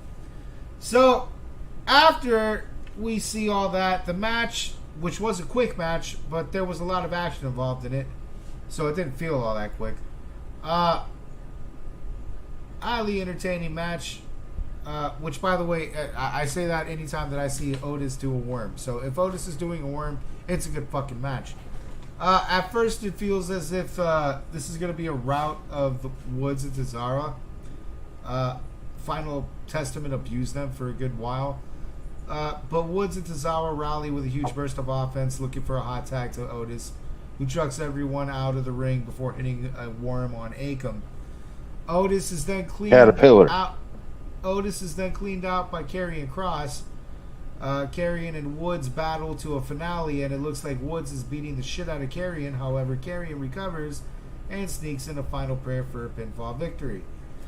After the match, Chad Gable and the Creed brothers make their way to the ring. Gable begins to try to bully and manipulate the Alpha Academy into rejoining Chad. He also reminds Otis that Wyatt 6 are after everyone in the ring, and Gable can provide protection. Otis asks Gable if that's the same protection he offered the Creeds last week when he left them in the ring to fend for themselves against the Wyatts. Otis tells Gable the answer is still no, and Tozawa and Maxine stand behind Otis' decision.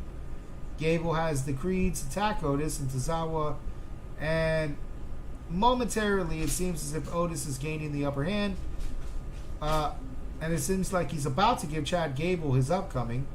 However, the Creeds recover and beat Otis, ultimately throwing him into the ring post.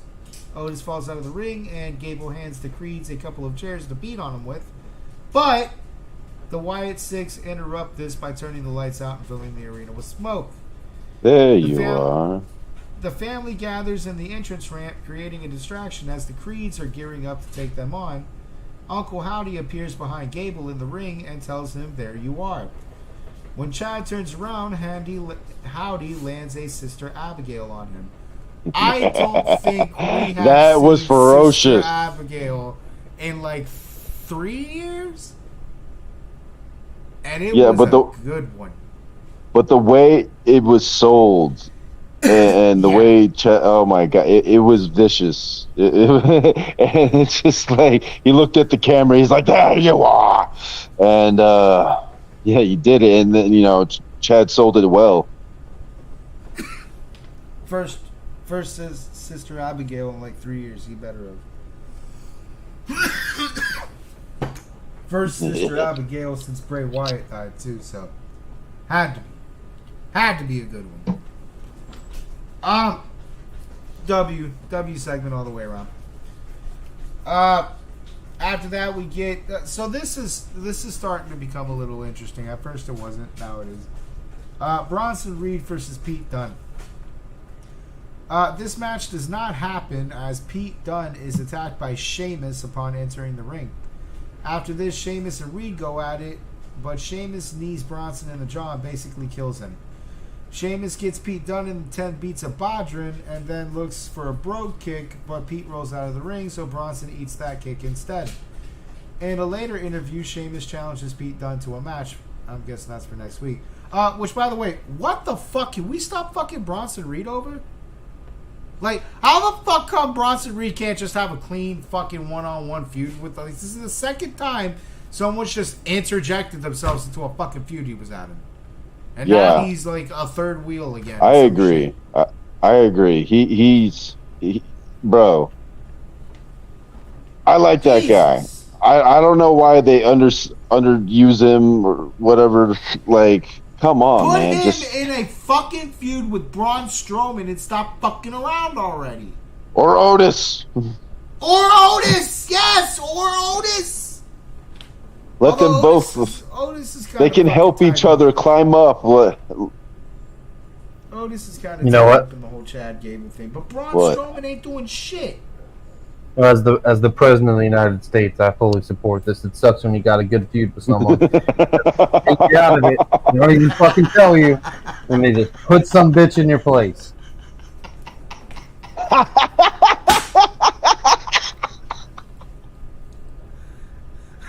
Put some bitch in your place. Just fucking stop. We're almost to the ending of Raw. We finally get the president. Alright. Huh?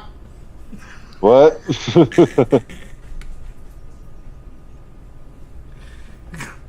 Cody and fucking Joe Biden having a conversation.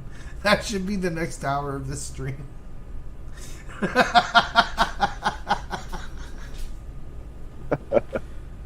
America defined in a single word.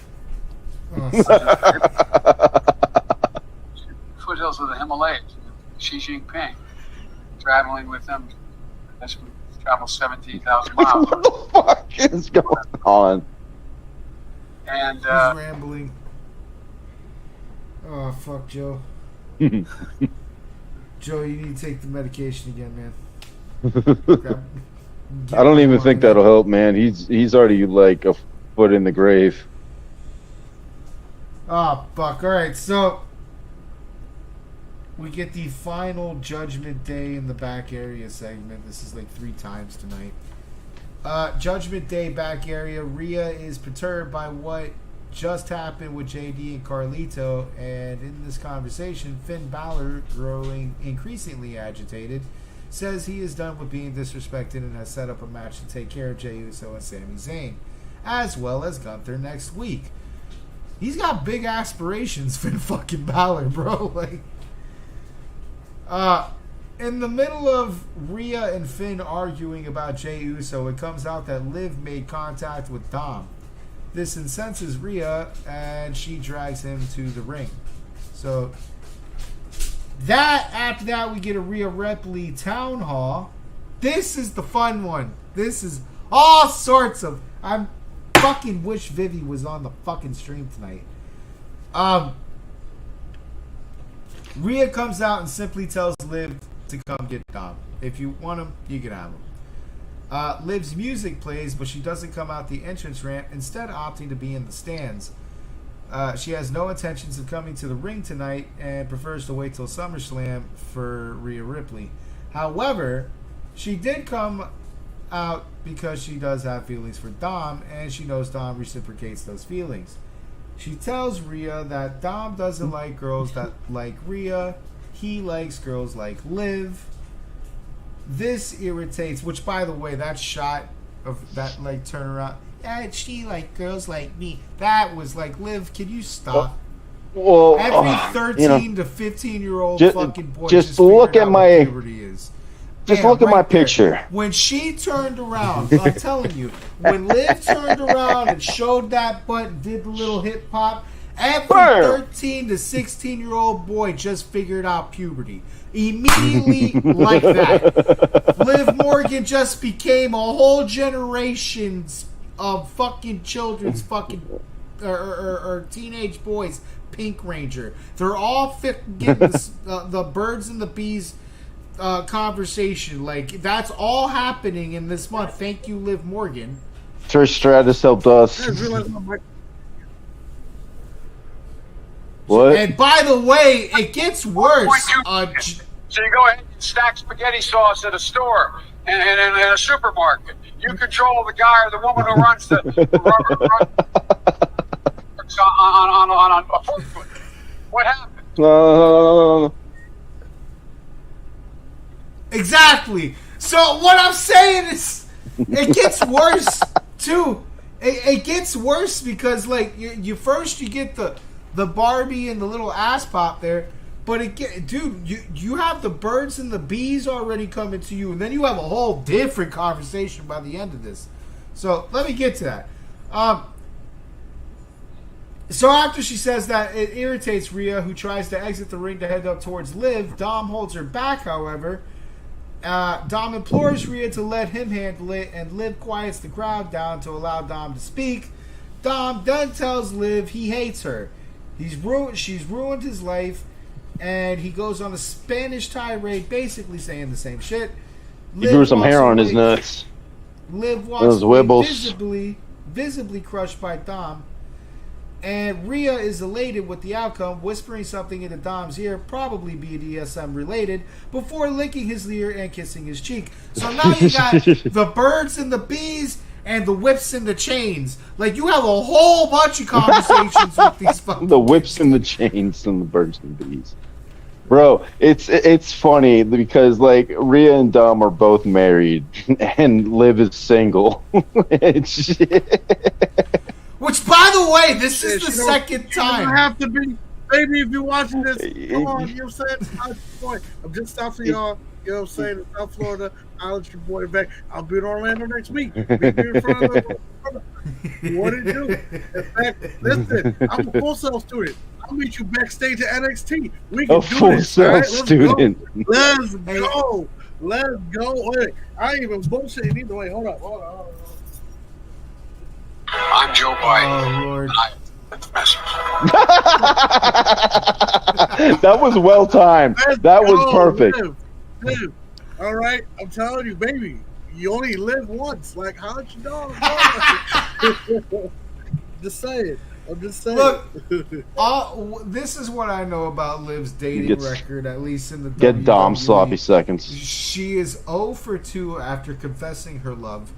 Okay, she's actually confessed her love to Dom and a woman. I think it was oh my God, she was dating, I think, Alberto Del Rio. Hold on, let me look this up.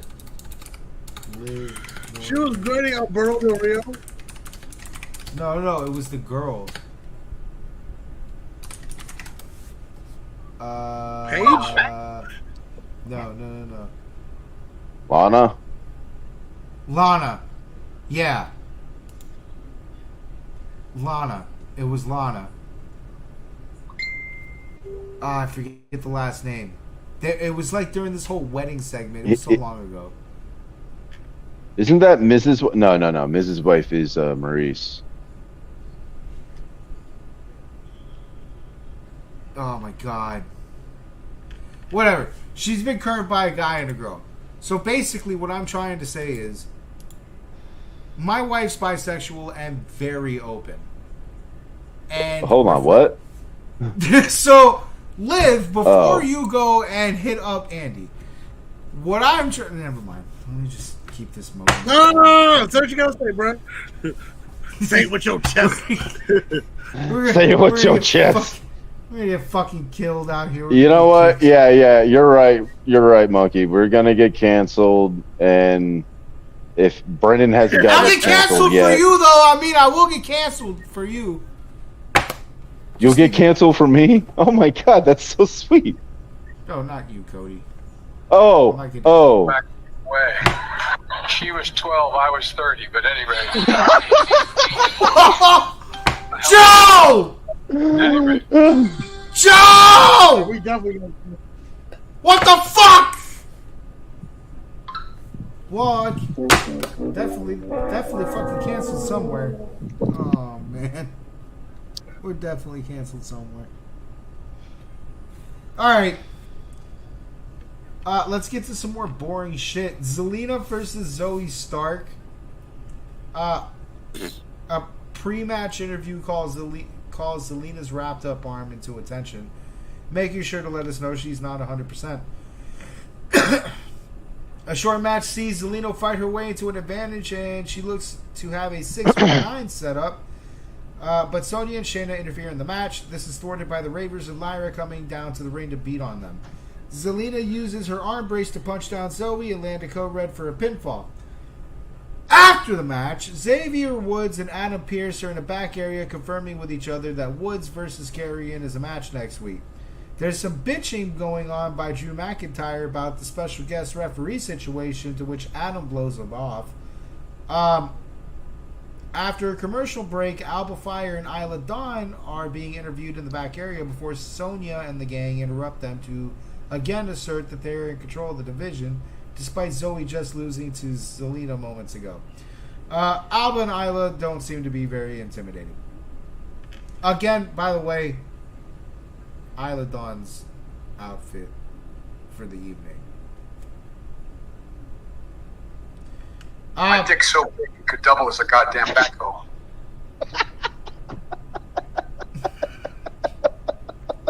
What?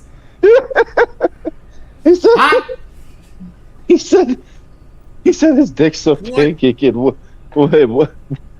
Joe, run that So again. No! as a goddamn backhoe. Okay.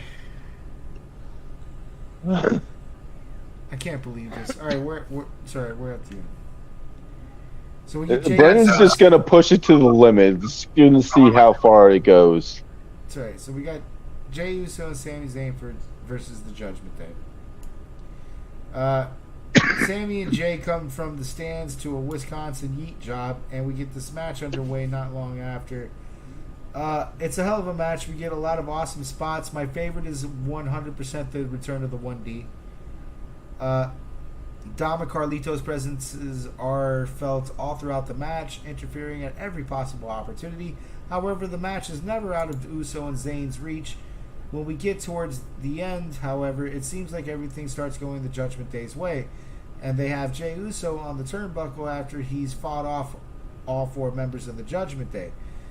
Sami re-enters the ring from previously being knocked out of it to prevent a double suplex from occurring, and he sends Finn out of the ring. Jay headbutts JD, and then Sami Haluva kicks him. Uso lands a splash for a pinfall. Celebration is short-lived as Braun Breaker slides in the ring to spear Sami Zayn. And that's how the night ends. So, got a couple of questions.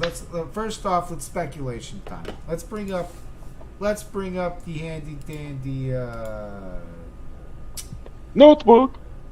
Nah, not the notebook. The match card for SummerSlam. SummerSlam match card.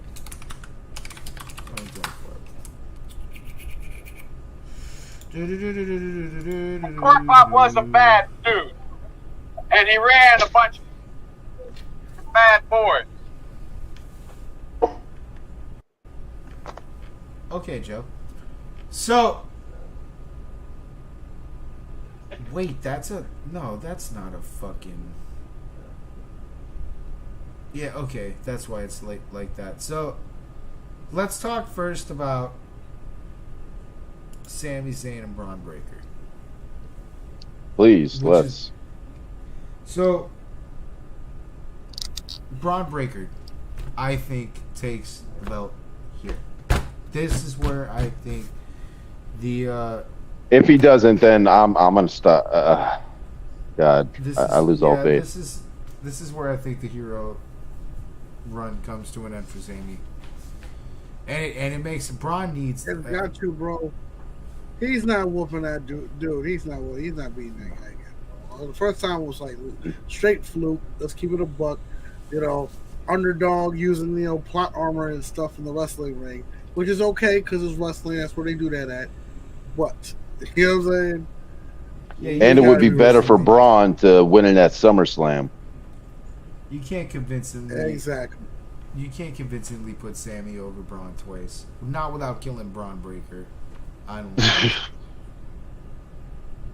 And it would make no sense. Like, the way they've pushed Braun Breaker to this point, it makes no sense to have him lose here. Brett, Mr. President, you got Mr. President. You got an opinion on this one? If it holds near and dear to you that you like to be able to. Anyway. God. We're ready to get a lot done. Okay. Moving on. I mean, there's only so much to be. There's only so much he can say. Logan Paul versus LA Knight. Who do we have in this one? Knight. Yeah, that's what I'm rooting for. Yeah, me too. It's not that I hate Logan Paul, which I do, but we gotta keep it. What the fuck was that? It's not that I hate Logan Paul, but I do. It's not that I hate. Listen, I'm keeping it a buck. I do. And mind you, don't get me wrong. He is a fantastic performer. In fact, the fact that he's actually doing this well in wrestling. Finally, someone who agrees. No, all right, I'm is a testament to that. He's a better wrestler than he is a person. He's a better wrestler than he is a boxer. That too. But if you think about it, but if you think about you cut out. They win predetermined matches. I mean, it's all the same all around, bro. Yeah, that's true.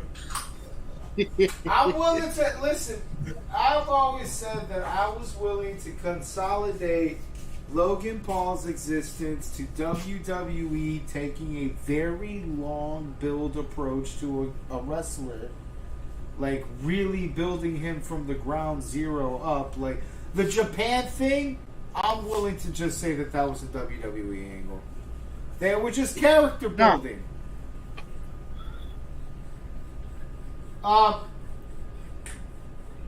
What do we call it? So we've got this one. So, like I said before, I think, and forgive me, I'm over off camera here. I think Logan Paul is going to retain. I think Logan Paul is going to retain. I think Logan Paul is going to use brass knuckles. That's something that we haven't seen in this whole build-up. They haven't made a thing of the brass knucks like they did in the previous build-ups. It's just that I don't see Logan losing. Which sucks because I really want to see LA Knight carry a title. But I don't think the purpose of Logan Paul is to lose there. But I could be wrong. That one's a really, you can go either way type situation.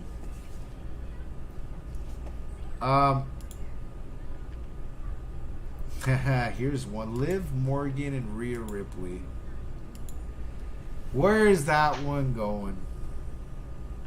Who's taking the belt? First off, who's taking the belt? Let's get that out of the way.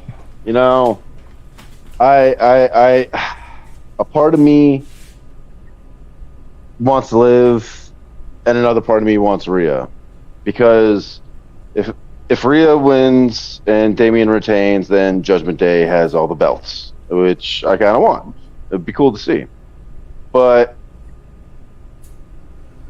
I think Dominic is gonna fuck it up somehow for Rhea. And it's just Liv's gonna say, "Haha, I win," and give Dom a nice old bitch slap. You know. Can I add on to that? Yeah, sure.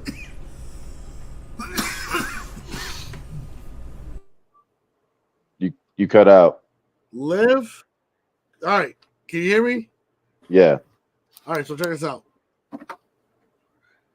We need to just skip all the bullshit about the world title and go straight to the Dominic on a ladder match. All right. Custody Dominic's of Dominic. ladder match. We need to bring it back. All right. We need to bring it back. I haven't seen a ladder match in quite some time, actually, now that you've Call Vince Russo! Dominic on a pole match right now. Dominic on a pole. Hang him from one of the. Oh, you mean like a custody of Dom match? Okay. No, like literally Dom. We're gonna put Dom. We're gonna take him. We're gonna put the fucking carabiner. We're gonna gag him. We're gonna tie him up over the ring. I love it. No, first off, you gotta put him in like a BDSM fucking bird cage.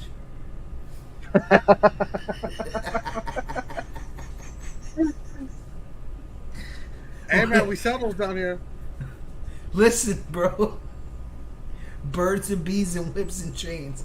Anyway, so all right. Here's my prediction on it. I think Liv is going to retain. I think, and I hate. First off, Alex, if you're listening, go fuck yourself, because that doesn't mean we lose our bet in the long run. Because this just means we're going to WrestleMania with this, all right? This is where I think it's going. I think we have to keep this going to WrestleMania. So. Custody of Dom, WrestleMania main event. Yeah, boy. I think what's going to happen is Dominic Mysterio at some point in the match is going to interfere with what looks like presented intention of helping Rhea Ripley. However, as Dom ought like to do, he's gonna fuck it up. And because he just interfered into the match at all, probably in a situation that Rhea Ripley already had it under control in to begin with,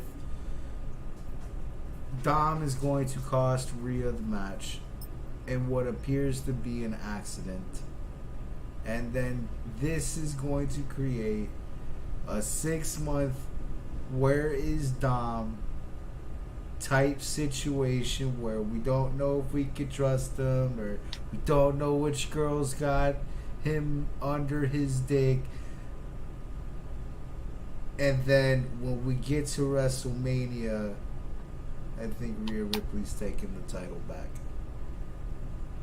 That's a good scheduling or good call or whatever the fuck you want to call it. I'm tired of shit. I think Rhea's gonna win the war, but I don't think she's gonna win this battle. Well, yeah, I have breaking news from NXT. The fun thing.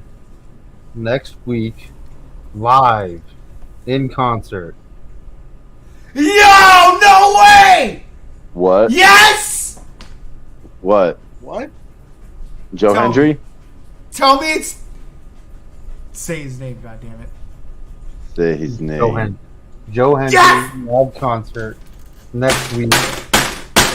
We are fucking stopping this show. I don't give a fuck about no copyrights. I am fucking making sure we hear that. Yeah. Fuck yeah, baby. God damn it, they're gonna let the man sing. Ah, shit. Oh. And other related news, I'm sorry guys, I forgot to charge Joe Biden and he's dead now.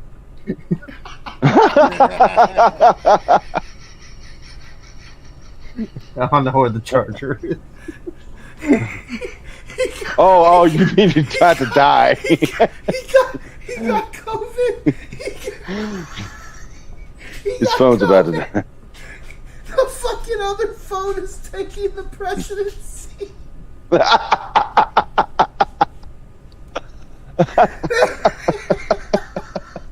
other phone said, "I'm running now, bitch." I got two phones. Don't worry. I got something. Eventually. No, you should bring Kamala.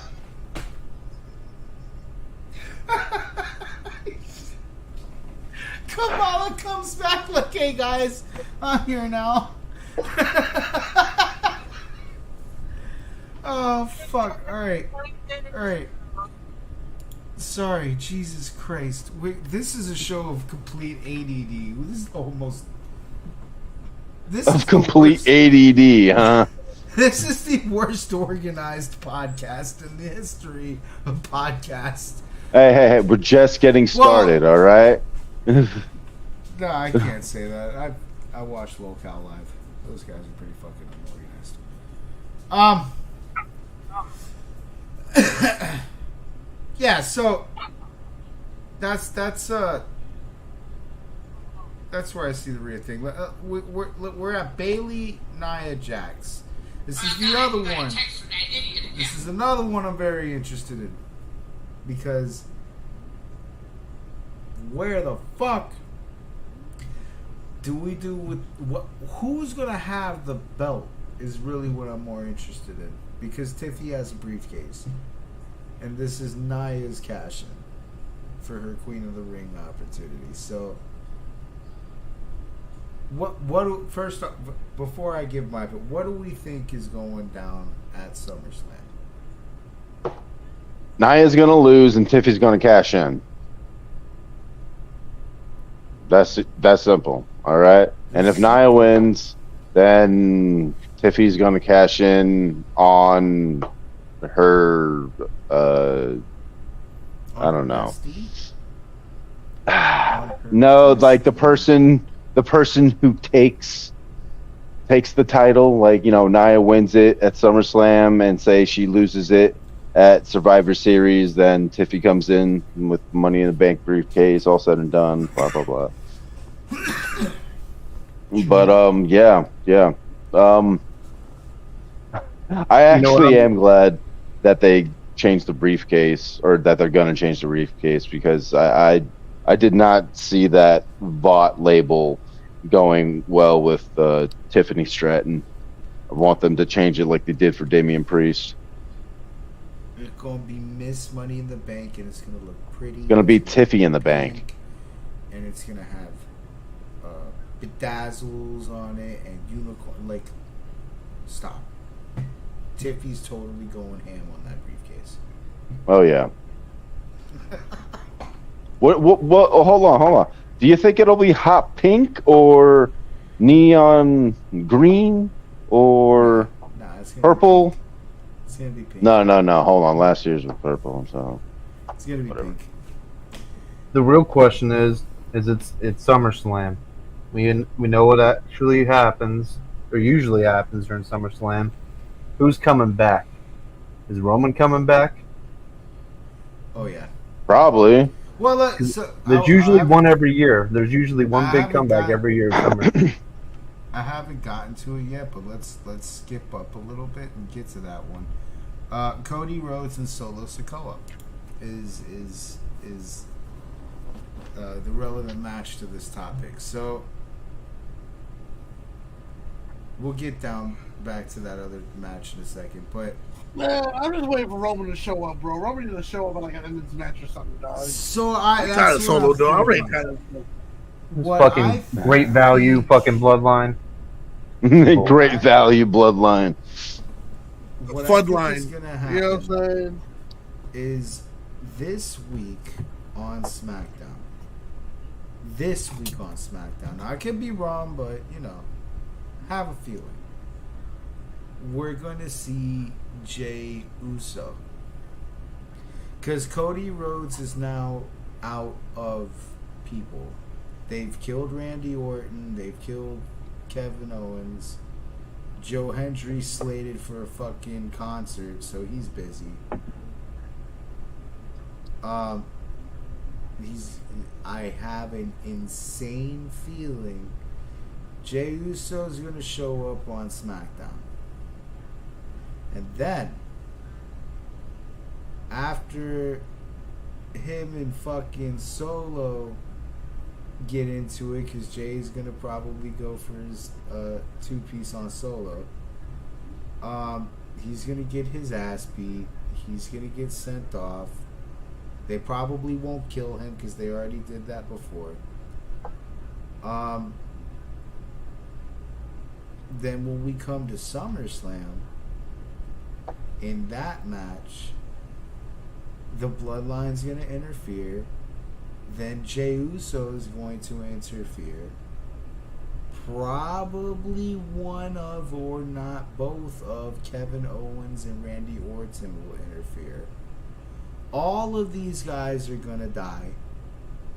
And then right when Solo is about to spike Cody, he's going to turn around and eat a Superman punch from Roman Reigns. And then Cody's going to get the win. All right, so I'm calling it. Next Survivor Series is gonna be the Bloodline 2.0 versus the Bloodline 1.0, who was like Randy Orton and friggin' Cody Rhodes. I would love to see that. I think that's gonna be the Civil. I think it's gonna be the Civil. I'm gonna be in the War Games. Dude, is War Games a thing going into this? Wait, hold on. What happened to our president? Oh, his phone died, huh? Yeah. What happened to War Games? Is that in our pay-per-view cycle? Is that a reoccurring event, War Games, or is that for NXT? I mean, last year War Games. That's what. I thought Judgment Day versus Cody and the Boys. Yeah, that's true. That was for the main roster too. You're right. I mean, when Dusty was still alive and doing NXT, like he invented or he implemented the War Games matches. So I'm not sure if like Survivor Series War Games is going to continue on like that, but yeah, I don't have a problem with it. Shit. Throw me all the War Games you want. I would like to see a War Games this year. All right, then. Because I want to see the Bloodline battle. I think, honestly, what we're going to end up building to with this is the Bloodline are going to form the original Bloodline. Jey Uso is going to have to spend some time recruiting Jimmy. Or Jimmy's going to have to spend some time recruiting Jey. But eventually the original three are going to form. And then the big question, and this is where Cody Rhodes comes in. The big question is, The Rock is going to come back around WrestleMania time. Where the fuck is he landing? Because The Rock is expressed, the last time we heard from The Rock, he literally said, "I'm coming for your ass," to Cody Rhodes. But now when about this time, he's going to be coming back to a full-on civil war of the bloodline. So I'm sure Roman's going to call him into question. I'm sure Solo's going to call him into question. I'm sure Cody's existence is going to affect this. And the big question leading up to WrestleMania is, where is The Rock on the Bloodline situation? And that's where I think we need a War Games. Actually, you know what? Now you think about it, what if The Rock shows up and it's like, fuck you, Solo, I'm the tribal chief. And we finally get another that big match. one! Well, Holy shit! An insurrection in the middle of a civil war! huh. A coup! A whole God. coup in the middle of a civil war! Oh god. Dude, Yep. I actually like that. That's sick. The Rock comes in, decides, yo, I'm Solo, but I'm not Solo. Solo is me. We're switching the team name. This is not Team Solo no more. So now think of it this way. Now here's the twist. All right, we're gonna have that Rock Roman match. Solo gonna show up. He gonna turn on The Rock. Roman gonna get the dub over The Rock. Watch. Or All right. Or what? they did it to us last year. What? They swerved us last year. What if they swerve us again this year? What if they told us last year that we were going to see The Rock versus Cody Rhodes? But really, we're building for The Rock versus Roman Reigns. And the Civil War is the setup. Samoan Civil War. I'm down. And we're not actually I'm seeing with it. Rock versus Cody. Again. Because that fits with the insurrection setup. The Rock comes in on Team Solo, fucks him over, takes the rest of his bloodline because the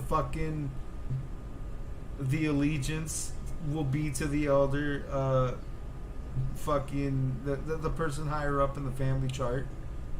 The hierarchy, I'm sure, will take effect after that. And then that's the setup for Roman versus The Rock. And The Rock will be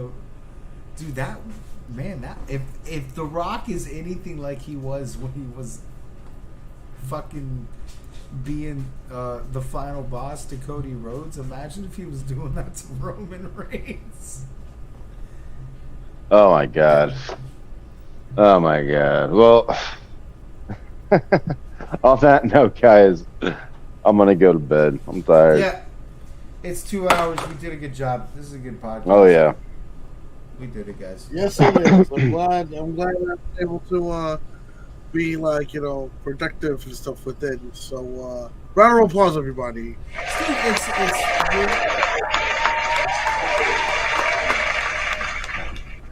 It's really not that hard.